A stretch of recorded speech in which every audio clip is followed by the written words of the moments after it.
I'm with Rich Largent, who is the president of the local chapter of the Experimental Aircraft Association. Welcome to the show, Rich. I'm glad to be here. So tell us a little bit about the EAA and what the mission is. Well, the EAA was established back in the early 50s, 1953, by a former fighter pilot from World War II. His name was Paul Poberezny, and Mr. Poberezny realized that there were an awful lot of aviators that wanted to continue flying, but they wanted to do it economically. They wanted to do it economically and fast if they could, because these were old fighter pilots. So basically the initiative got started in the early 50s to start home building or building their own airplanes, hence the name experimental in our title. And from that time, from 1953 on, the organization has grown to encompass over 170,000 members worldwide.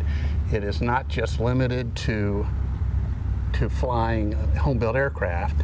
It's encompasses all aspects of aviation, from programs to restore airplanes, to keep warbirds flying, to flying youngsters and having them initiated into flight.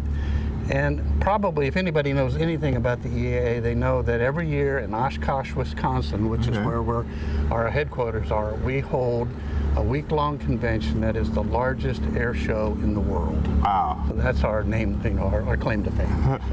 Okay. And you have a big event in November that you want to tell us about. It looks really awesome. It's We're very fortunate. Ford plane that you'll have here. We're very fortunate. The EAA owns and operates several vintage aircraft that they, because of their dedication to promoting aviation, tour these aircraft across the country. And you can come out, see them, and even fly in them. One of the airplanes is one of the few remaining B-17 bombers from World War II. There are only 12 of those that fly today.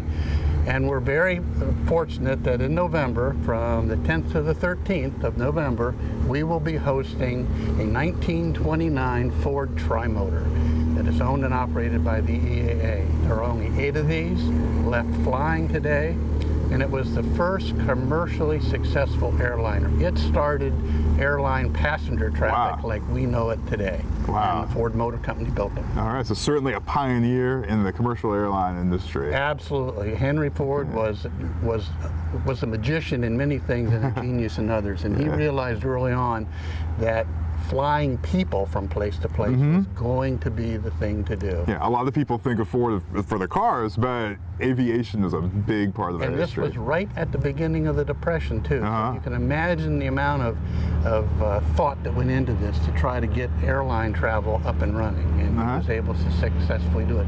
The airplane that's coming to us was, I believe, the 104th airplane. Yep. You can hear it in the background, that's for sure. There he comes. There it goes. As we would say, it can't get any better than that. That's a North American AT-6. That was a trainer plane during World War II. Okay. But the Trimotor was, I think, 104th off the assembly line out of 199 built, and it was the first airplane that Eastern Airlines put into passenger service. So it has quite a history in and of itself. Okay. So just to mention again, this will be November 10th through the 13th. November 10th to the 13th. Okay, and you're giving out rides too. Well, we have rides that people can purchase a ride. They're $70 online, $75 walk up. It's about a 15-minute flight. Airplane holds 10 people at a time. And that weekend, we're going to have a lot of activities going on. We have, through the auspices of Duke Energy, we're going to be sponsoring a pancake breakfast Friday morning. That'll be the 11th. That's free to all veterans and active military. And then on Saturday, and flights will be going on while this is happening. Saturday, we're going to do the pancake breakfast again for the general public. And in the afternoon, the Brunswick Big Band will be here from 3 to 5 to give a free concert out on the West Ramp as well. So the community is really coming together to help us showcase this airplane. All right, well, thank you so much, Rich, for speaking with us, and look forward to coming out and maybe seeing that Trimotor. Please do, Nathan. It's my privilege. Thank you, sir. Thank you.